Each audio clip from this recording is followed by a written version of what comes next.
Hi, welcome to my desk. My name is Ashley Rick Roberts, and we are about to work together for 1 hour. We're going to take your task, your project, your assignment, your annoying thing that you're putting off. We're going to take that and we are going to focus on it, okay, for 25 minutes. Not that long. It's not a huge commitment. During the 25 minutes, I'll blast white noise. I'll tell you when to stop.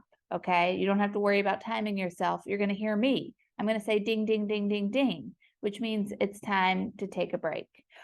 Then we're going to have our break. That will be chatty. That will involve maybe some stretches. That will involve you getting more beverage if you'd like. Beverage, singular, or beverages, plural. It's up to you. You're the captain of your beverage ship. Then after we do that, we're going to work again for 25 minutes, and you can do the project you were working on for the first time, or something new. All that matters is that you're focused and you're getting stuff done and that you feel good at the end, or at least somewhat accomplished. I just want you to cross stuff off your to-do list because that's what I want to do. And I want that for both of us. Lily is here. She's sleeping, as you can see in the corner, our mascot. I'm not going to wake her up. I was about to give her a scratch. I'm not going to do it. I'm going to tell you what I'm working on, which is I'm going to give notes to a short story, and then I'm going to read notes for my short story. That's right. That's right, friends. You're going to see me in real time, get feedback, and digest it. I am just drinking a water today. It's boring. Okay. It's just water. I'd love to know what you're going to work on and what beverages you have. Wonderful. Well, without further delay, let's jump into this first 25 minutes. Are you ready? You feel good? Okay, here we go. 3, 2, 1, go.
Ding, ding, ding, ding, ding, ding, ding. That was 25 minutes. I got a lot done. I hope you did too. Lily left us. Oh, I need to put 5 minutes on the clock. Okay, here are the things I want to discuss. One is I sent in my notes, and instead of reading the notes from my short story, I downloaded them and I put them into a folder on my laptop that I will read at another time when I feel stronger. I have such a hard time, as we all do, with criticism, feedback, notes on your work. On the one hand, I want to completely avoid it. And I totally would, if notes and criticism haven't proven themselves to be fruitful in the past. It's painful. I don't like it. I benefit from it. You see the problem? I just submitted a script to the Austin Film Fest a week ago, and they have like a script competition. Submitted this pilot I wrote, and there's like a box to click when you're submitting that was like, do you want notes from the reader? Like, do you want to include notes from the reader with your pilot after it's done? And my knee-jerk reaction was to go, no, I don't want those freaking notes. I don't want anyone's opinion, okay, besides my own. But then I was like, it will just hopefully, fingers crossed, make me a stronger writer if I get those notes. And also, so I checked the box, but also when you do script competitions and you put your scripts into these things, I have found in the past that the option for notes is always a paid option, or an option you have to pay for, something that is another charge. So there will be like an initial fee, like $45 for script submission, but it'll be like script submission plus notes is $100. So the fact that they were offering this for free, I was like, fine, I'll take it. Will I read those notes when I get them? I hope. I've made this folder to read these notes. I will read these notes. I will. Just not right now. I feel too vulnerable. I have to take it in little bites. Do you know what I mean? Like, I downloaded them. That was one bite. I put them in a folder. That was another bite. And then I'll probably read one at a time over the course of the next few days. I did do some Googling. I was like, surely there's an article out there about how to receive criticism on your writing positively, like how to make this work for you. And actually, I found that most of the articles that came back were really, as you can expect, not useful. Most of them were like how to respond to criticism on social media, which I clicked on one of those and it was everything I would not do. It was like, respond immediately, don't delete the comment. But I think that there was like a time when people were being a little, I don't know, like any criticism I have ever had on social media has been like chaotically mean and trolling, not like someone actually taking umbrage with something that I've done, but more like telling me I'm really ugly or something like that is just meant to hurt me. So I've deleted those.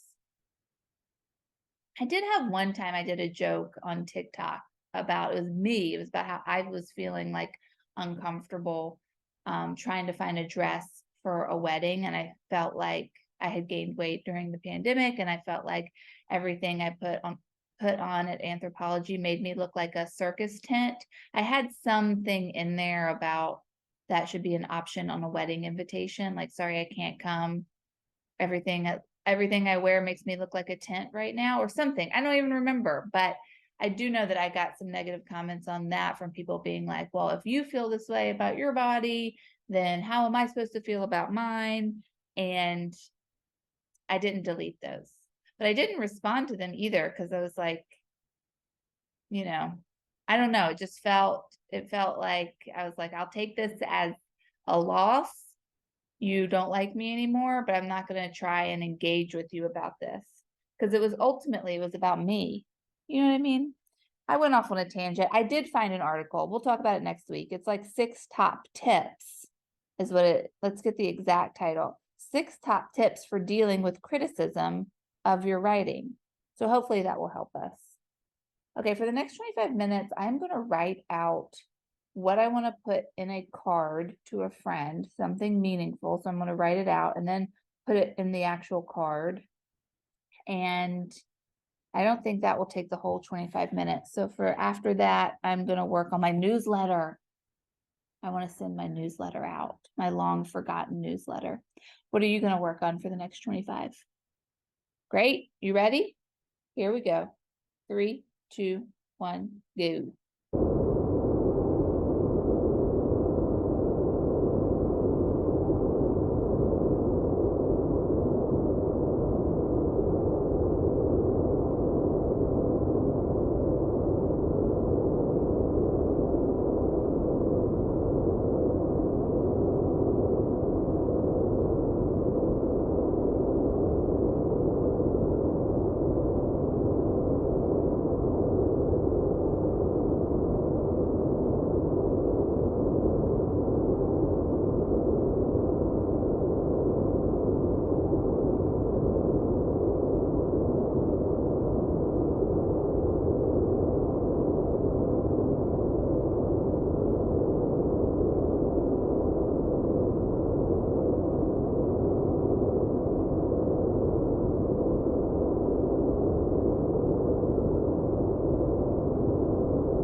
Ding, ding, ding, ding, ding, ding, ding. We're done. That was the end of our second 25-minute section. Congratulations. You did it. You can go out and do whatever you want now. You're free. You're free of your obligations. Your work is done. Thank you so much for working with me.